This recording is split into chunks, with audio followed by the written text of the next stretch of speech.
Mbita est une petite ville située sur le bord du lac Victoria, au Kenya. Elle se trouve dans le comté de Homa Bay, dans l'ouest du pays. En raison de sa position géographique, Mbita est un point d'accès important pour les traversées en ferry vers les différentes îles du lac Victoria, notamment l'île de Rusinga et l'île de Mfangano. Le ferry de Mbita relie cette ville à ces îles et assure le transport de passagers, de marchandises et de véhicules.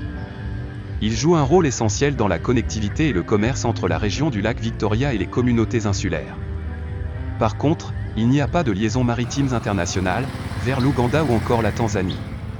En plus des ferries, Mbita est également connue pour être une porte d'entrée vers l'île de Rusinga.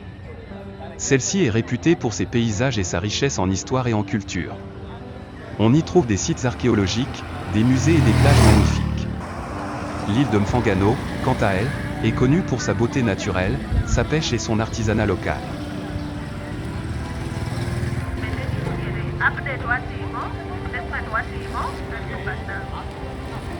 C'est donc là, à Mbita, que j'ai décidé de me rendre, avec Richard mon chauffeur. Je me suis installé dans une guest house sur l'île de Rusinga. Cette île est la deuxième plus grande du Kenya sur le lac Victoria, avec 43 km², soit une longueur de 16 km, et large au maximum de 5 km, et 25 000 habitants.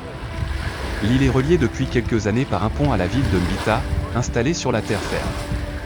J'ai marché entre l'île et la ville de Mbita, seul, en fin d'après-midi, en empruntant ce grand pont métallique. J'ai profité du spectacle des pêcheurs qui préparaient leurs embarcations pour partir à la pêche au lamparo durant toute la nuit. Cette pêche consiste à attirer les bancs de poissons vers la surface avec des faisceaux de lumière puissants, puis de les prendre dans des filets. Pour la suite de mon voyage, je souhaitais me rendre dans la région de Kericho, une destination qui a porté le Kenya parmi les plus gros producteurs et exportateurs de thé au monde. J'avais le choix entre un itinéraire entièrement routier, et un autre qui comprenait un tronçon en ferry, d'une dizaine de kilomètres. Les deux trajets prenaient sensiblement le même temps, soit un peu moins de 4 heures. Finalement, c'est la curiosité qui m'a emmené à préférer l'option ferry. Je me suis donc rendu au guichet de la société de ferry pour demander des renseignements. Mais le guichet était déjà fermé, et la seule information que j'ai trouvée, affichée sur un panneau, est le fait qu'on ne pouvait payer que par Meza, un moyen de paiement dématérialisé propre au Kenya, et dont je ne disposais pas. De plus, les horaires des navettes n'étaient pas affichés. Les ferries fonctionnent généralement à des horaires réguliers, mais il est conseillé de vérifier les horaires avant de planifier un voyage.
Quant à la taille du bateau ni de l'affluence, je considérais qu'il était préférable d'arriver en avance, bien avant le départ réel du ferry.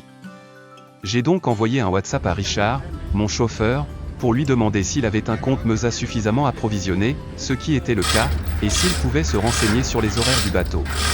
Ce qu'il fit le lendemain dès 8 heures. Le ferry est plus grand qu'anticipé, avec une capacité de 16 véhicules et une centaine de passagers. Mais le bateau était loin d'être plein. Le trajet consiste à traverser un bras du lac, pour rejoindre la petite localité de Luanda-Kaotieno. La traversée est de 10 km et dure 45 minutes.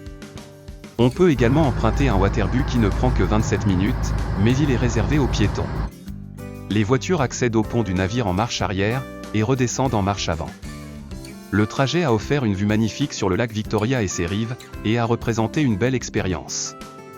Une fois la traversée faite, on reprend la route en direction des plantations de thé de Kericho, en traversant des champs de maïs et de canne à sucre, mais également de pommes de terre et d'oignons, sur de belles routes.